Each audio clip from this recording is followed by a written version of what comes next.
And Kathy is in Hong Kong with the movers and shakers. Take it away, Kath.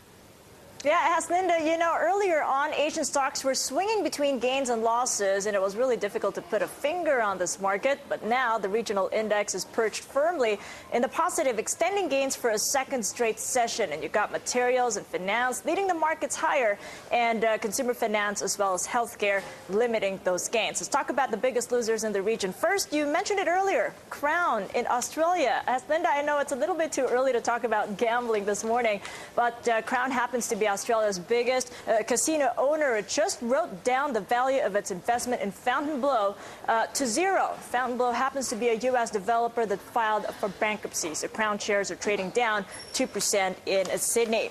On the flip side, the biggest gainer in Australia happens to be Fortescue in Sydney.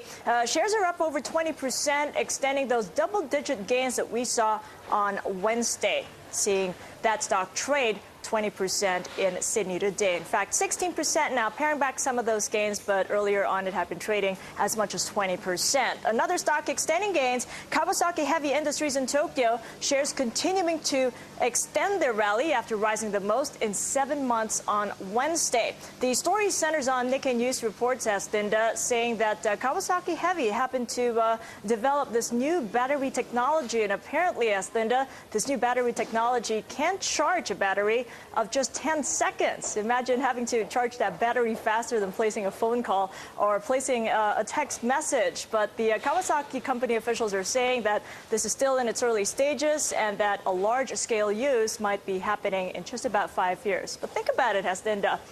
Charging a battery for 10 seconds, I think I would need that for my berry. Back to you.